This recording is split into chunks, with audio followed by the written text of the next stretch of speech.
This is Sudip. আজকে আমি এমন একটা ভিডিও নিয়ে এসেছি যে ভিডিওটাতে আমি শেয়ার মার্কেটের কিছু কথা বলবো। শেয়ার মার্কেটে একটি স্টক নিয়ে স্পেসিফিক্যালি কথা বলবো। স্টকটির নাম হচ্ছে স্ট্যালিয়ন ইন্ডিয়া ফ্লুরোকেমিক্যালস। অনেকে শুনেছেন, অনেকে শোনেনি। স্টকটি 64 দিনে 107% রিটার্ন দিয়েছে, নিয়ার অ্যাবাউট 110% রিটার্ন দিয়েছে স্পেসিফিক্যালি বলতে গেলে। অর্থাৎ 64 দিনে টাকা ডবল। শুনতে অবাক লাগছে না? কোনো চিট ফান্ড মনে হচ্ছে না, বেসিক্যালি চিট ফান্ড নয়, এটা শেয়ার মার্কেট এরকম কিছু কিছু স্টক হয়, সব স্টকে হয় না, কিছু কিছু স্টক হয়। তো আজকে আমি যদি প্রথম থেকে এইভাবে বলি যে 2 মাসে টাকা ডবল হয়ে যায়, আপনাদের হয়তো কারো মজা লাগবে, কারো ফেক লাগবে, কিন্তু আমি এটা লজিক দিয়ে বোঝাবো যে কেন এরকম হচ্ছে বা কেন এরকম হয়েছে। প্রথমে বলে রাখি, স্ট্যালিয়ন আমি নিইনি। স্ট্যালিয়ন আমার কেস স্টাডির মধ্যে পড়ে, তো আমি কেস স্টাডি করেছি, সেই কেস স্টাডিটা আপনাদের সাথে শেয়ার করছি। অ্যান্ড কোয়েশ্চেন হচ্ছে, এরকম কি আমরা এই ধরনের স্টক ধরতে পারি? হ্যাঁ, ধরতে পারি। কিছু ক্ষেত্রে ধরতে পারি, কিছু ক্ষেত্রে ধরতে পারি না। এরকম কি সব স্টকের ক্ষেত্রে হয়? না, ডেফিনেটলি 90% স্টকের ক্ষেত্রে এরকম হয় না, তবে 10% স্টকের ক্ষেত্রে হয়। তো সেই ধরনের স্টক আমরা কীভাবে চুজ করতে পারি, কী রকমভাবে চুজ করতে পারি? স্ট্যালিয়ন একটা এক্সেপশনাল কেস। আমি আবারও বলছি, স্ট্যালিয়ন একটা এক্সেপশনাল কেস। এর মানে এই নয় যে আমি এটা দেখাচ্ছি, মানে এটা নয় যে প্রত্যেকটি স্টক যে এই ধরনের কন্ডিশন তৈরি হলেই 100% মুভমেন্ট দেবে 2 মাসে বা 1.5 মাসে বা 1 মাসে। হয় না, পসিবল না। কিছু কিছু ক্ষেত্রে পসিবল। হয়তো 50টা স্টক আপনি ধরলেন, তার মধ্যে একটা, বা 100টা স্টক ধরলেন, তাতে একটা বা দুটো স্টক এরকম হতে পারে। আপনি কীভাবে ধরছেন, কীভাবে স্টকটাকে অ্যানালাইজ করছেন, সেটার উপর ডিপেন্ড করছে। এবং এই স্টকটার মধ্যে অদ্ভুত একটা জিনিস আছে, যে জিনিসটার জন্য স্টকটা এত বেশি মুভমেন্ট করেছে, কিন্তু ওই জিনিসটা আমি আসবো, ওই জিনিসটা সবসময় সব স্টকে একই রকমভাবে এফেক্ট করে না। তাই প্রত্যেকটা স্টক নিজেদের মধ্যে ইন্ডিভিজুয়াল, প্রত্যেকটা শেয়ার নিজেদের জন্য নিজেরা ইন্ডিভিজুয়াল। আমি এখানে এই স্টকটা নিয়ে আলোচনা করছি মানে এই নয় যে এই স্টকটা এইরকম হলেই বারবার আমাকে 100% মুভ দেবে, না। আমি এটা জাস্ট একটা হিস্ট্রি করছি। তো এই স্টকটি স্ট্যালিয়ন, এই স্টকটা একটা কেমিক্যাল স্টক। এই বানায় কি? স্ট্যালিয়ন স্টকটা বানায় কি? আমরা যদি একটু দেখি, স্ট্যালিয়ন স্টকের যে প্রোডাক্ট, এটা অ্যাকচুয়ালি ফ্লুরোকেমিক্যাল মানে কেমিক্যাল ইন্ডাস্ট্রি থেকে বিলং করে। ইকুইপমেন্ট বানায়, বিভিন্ন ধরনের এসি, ফ্রিজ, রেফ্রিজারেন্ট, এইসব ধরনের জিনিস বানানো, সেমিকন্ডাক্টর, ইলেকট্রনিক্স, এই জিনিসগুলো, কনজিউমার ক্যানস, রেফ্রিজারেন্ট, এগুলো তৈরি করে। ছোটো স্টক, স্মল ক্যাপ। এর যদি আমরা মার্কেট ক্যাপ দেখি, সেটা হচ্ছে 2273 কোটি টাকা আজকের দিনে, 5ই অক্টোবরে। কিন্তু যবে থেকে এটা মুভমেন্ট শুরু করেছিল, সেই সময় এর মার্কেট ক্যাপ মোটামুটি 1100 কোটি টাকা বা 1200 কোটি টাকার কাছাকাছি ছিল। এর ইন্ডাস্ট্রি পি 74.4, কিন্তু এই স্টকটার পি হচ্ছে 66.3। সবচেয়ে বড় ব্যাপার, স্টকটার ডেপ নেই বললেই চলে। এটা সেকেন্ড। এবারে স্টকের ফান্ডামেন্টালে আবার আসবো। আপাতত স্টকটা 287 টাকায় চলছে, ফান্ডামেন্টালে আসবো। আগে টেকনিক্যালি কিছু জিনিস বুঝিনি।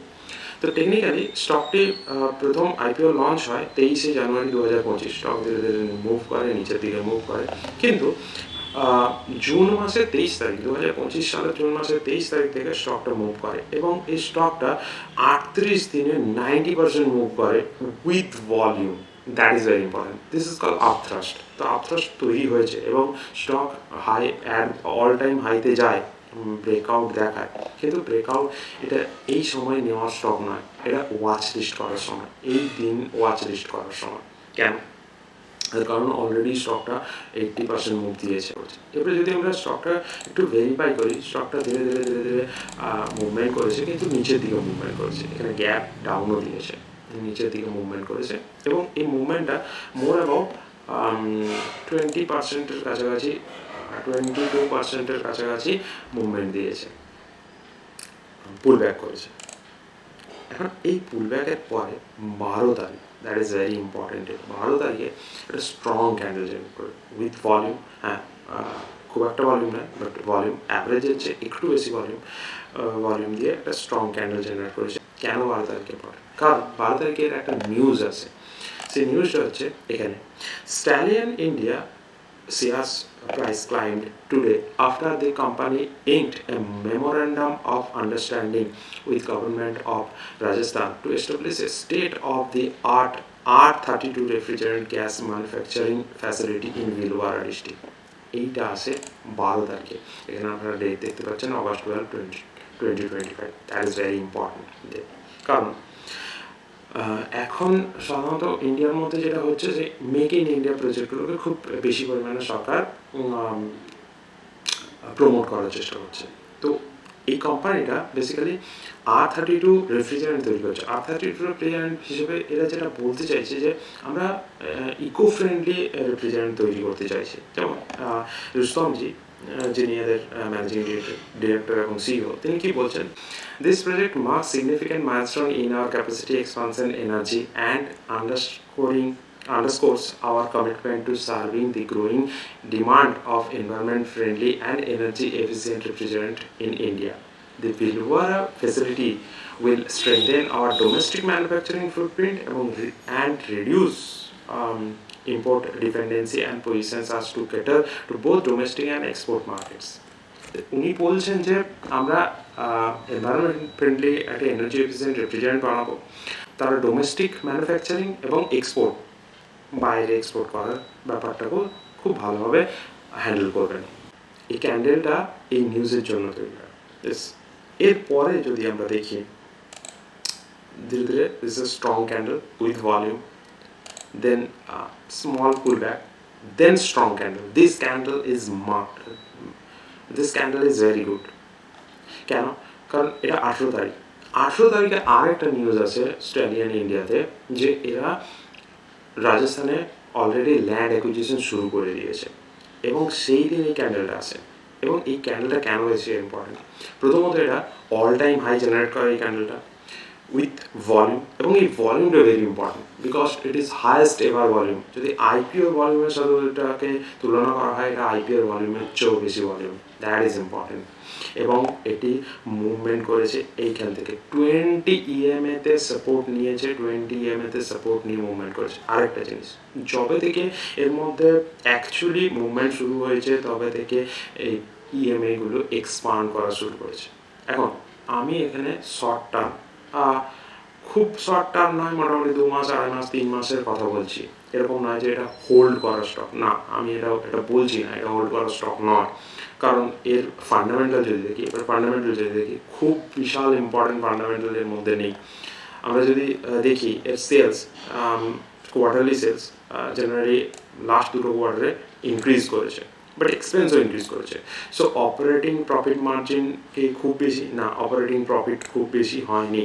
ইপিএসও 1.59, 1.67, 1.31 এরকম করে মুভ করছে, বাট খুব একটা হাই কোয়ালিটিতে এখনো যায়নি। তবে হ্যাঁ, এর একটা প্লাস পয়েন্ট আছে, বরোয়িং একদমই কম, এখানে দেখতে পাচ্ছেন বরোয়িং একদমই কম। এবং cash from operating activity profit আছে ডেফিনেটলি, কিন্তু ইনভেন্টরিতে স্টক রয়ে পড়েছে, ইনভেন্টরিতে আছে, রিসিভেবলস আছে, যার ফলে ক্যাশ ফ্রম অপারেটিং অ্যাক্টিভিটি যে খুব ভালো তা নয়, তা মোটামুটি নর্মাল, মানে খুব খারাপও নয়, খুব ভালো নয়। প্রোমোটার অ্যাক্টিভিটি ঠিকঠাক। তবে শর্ট টার্মে this stock is very good. এখন এই শর্ট টার্মের স্টকগুলো জেনারেলি আমরা টেকনিক্যাল ভালো করি। হ্যাঁ, মোটামুটি একটা ফান্ডামেন্টাল থাকে, তার মধ্যে নিউজ থাকে, এবং আমরা সেই নিউজের থ্রু দিয়ে স্টকটাকে দেখি। এবং এই স্টকটা খুব ভালো করে দেখলে স্ট্রেংথটা এখান থেকে বোঝা যাবে, পর স্ট্রেংথ। এখানে সিম্পল পুল ব্যাক, দেন এই ক্যান্ডেলটার পরে 18 তারিখের ক্যান্ডেল পরে পরপর 8 দিন ক্যান্ডেল, এমন ক্যান্ডেল দিয়েছে, 8 দিনের ক্যান্ডেল, যেটা এই প্রথম ক্যান্ডেলটা 18 তারিখের ক্যান্ডেলটা 50%-এর নিচেও আসেনি, এবং এই প্রাইসটা 10 EMA-কেও টাচ করেনি। তারপরে একটা strong candle with volume, then এই স্টকটাকে পিছনে ফিরে দেখতে হয়নি আপাতত। Strong candle, then this a pullback হচ্ছে, strong candle, pullback, strong candle, pullback, strong candle. 10 even 20 কেও টাচ করেনি, তার মানে এর মধ্যে প্রচণ্ড স্ট্রেংথ ছিল, যে কারণে স্টক মুভ করেছে। এবং আমরা যদি দেখি স্টকটা এখান থেকে দেখলে তো ডেফিনেটলি এটা 107% মুভ দিয়েছে 64 দিনে, কিন্তু এখানে নেওয়া যেত না স্ক্যান্ডেল। আমরা নিউজ পেয়েছিলাম 12 তারিখে, আমরা নিউজটাকে যদি ফলো করে এই ক্যান্ডেলটাকে ফলো করতাম তাহলে ডেফিনেটলি এটা এইখান থেকে যদি আমরা মুভমেন্টটা ক্যালকুলেট করি তাহলে এটা মোটামুটি 80%-এর কাছাকাছি মুভ দিয়েছে 46 দিনে। এখন এই স্টকটা ডেফিনেটলি এমন একটা স্টক যে স্টকটা আমাদের কেস স্টাডির জন্য খুব ইম্পর্টেন্ট। এখন এই কেস স্টাডিটা ইউজ করে কি আমরা অন্য কোনো স্টককে দেখতে পাই? প্রথমে বলে দিই, আমি যে স্টকটার নাম বলতে চলেছি সেই স্টকটা আমার ওয়াচ লিস্টে আছে। আমি কোনো পজিশন নিইনি এই স্টকটার মধ্যে, আমার কোনো রকমের কোনো পজিশন নেই, কোনো বাই সেল রেকমেন্ডেশনও না। কারণ আমি কবে স্টকটা নেব, কীভাবে নেব, সেটা ডিপেন্ড করবে আমার পুরো অ্যানালিসিসের উপর। আমি শুধু স্টকটাকে বলতে চাই যে এই কেস স্টাডিটার উপর ডেভেলপ করে আমরা অন্য কোনো স্টককে দেখতে পারি কিনা দেখা যায়। তো এখানে একটা স্টক আছে, এটা হচ্ছে অ্যাভান্ডেল। অ্যাভান্ডেল স্টকটা 5,360 কোটি টাকার কোম্পানি। এর যে ইন্ডাস্ট্রি পি সেটা হচ্ছে 71.6, এর স্টক পি হচ্ছে 103, ডেফিনেটলি অনেক বেশি স্টক পি। তো ফান্ডামেন্টালি আমি এই ধরনের এত হাই পিতে স্টক জেনারেলি নিই না লং টার্মে, তবে শর্ট টার্মের জন্য এটাকে প্রেফার করা যেতে পারে। এটা এর 202 টাকা, এর যে অল টাইম হাই বা 52 উইক হাই তার একদম কাছাকাছি মুভ করছে। এই যদি ইপিএস বা গ্রোথ দেখি, কোয়ার্টারলি সেলস দেখি, কোয়ার্টারলি সেলস নর্মাল, খুব একটা এই কোয়ার্টারগুলোতে ডেফিনেটলি বেশি, কিন্তু নর্মাল। ইপিএস গ্রোথ খুব একটা বিশাল নয়, নর্মাল, ইভেন ডাউন করছে। তার মানে ফান্ডামেন্টালি স্টকটা যে খুব একটা ভালো তা আমি বলবো না। হ্যাঁ, তবে year on year sale increase করছে। অ্যাভান্ডেল এই স্টকটা ডিফেন্স স্টক, একটা এক্স্যাক্ট ডিফেন্স স্টক না, ডিফেন্স স্টকের মধ্যে যে আইটি এনাবেলড স্টক সেগুলোকে বলা, সেই স্টকের মধ্যে একটা পড়ছে অ্যাভান্ডেল। এর যদি আমরা বরোয়িং দেখি, ডেফিনেটলি এর বরোয়িং আছে, তবে লং টার্ম বরোয়িং খুব একটা, লং টার্ম বরোয়িং 12 কোটি টাকা, শর্ট টার্ম বরোয়িং, তো বরোয়িং মোটামুটি আছে বরোয়িং। এর যে প্রোমোটার হোল্ডিং সেটা কিন্তু ডিক্রিজ করছে। এখন প্রোমোটার হোল্ডিং ডিক্রিজ করলেই যে সেটা খারাপ আমি সেটা বলবো না, তবে যাই হোক। কিন্তু এই স্টকটাকে আমি কেন নিয়েছি, প্রথম কথা, এই স্টকটাকে যদি আমরা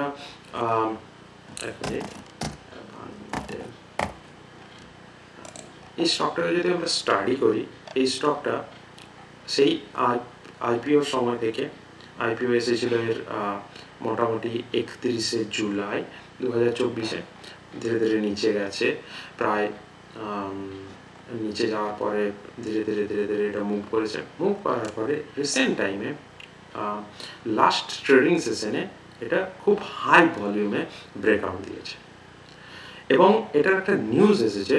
এই নিউজটা হচ্ছে এটা 80 মিলিয়ন ডিফেন্স অর্ডার পেয়েছে from Bell, long term relationship. জিনিসটা কি দেখায়, এখানে একটা নিউজ আছে যে share of Avantel surged 13% after company secured a significant order from Bharat Electronics BEL worth of 80 million. The orders of the supply high performance power amplifiers further strengthen the long term relationship between the companies. এটার মানে হচ্ছে bell আগেও ওকে এই কোম্পানিটাকে order দিয়েছিল, সেটা সে deliver করেছে, সেই কারণে বেলের এর উপর ট্রাস্ট আছে, সেই কারণে বেল এত বড় একটা অর্ডার তাকে দিয়েছে। এখন এই অর্ডারটা জন্য এখানে মুভমেন্ট হয়েছে, ডেফিনেটলি অর্ডারটার জন্য এখানে মুভমেন্ট হয়েছে, বাট এই মুভমেন্টটা সাস্টেন করবে কিনা এটা কিন্তু নেক্সট প্রাইস অ্যাকশনে বোঝা যাবে। এখনই এটার মধ্যে পজিশন বানানোর মতো কোনো সিচুয়েশন হয়নি, জাস্ট ফর ওয়ান মুভ।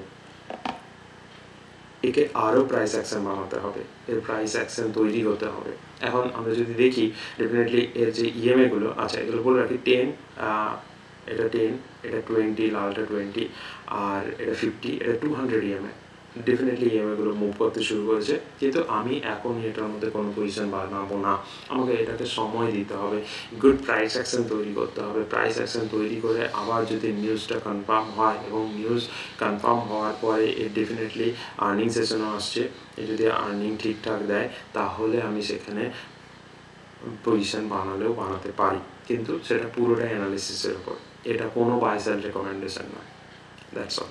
তো এইভাবে আমরা সাধারণত স্টক মার্কেটে স্টাডি করি। একটা স্টক বেরিয়ে গেছে মানে সেটা নিয়ে স্টাডি করবো না সেটা নয়।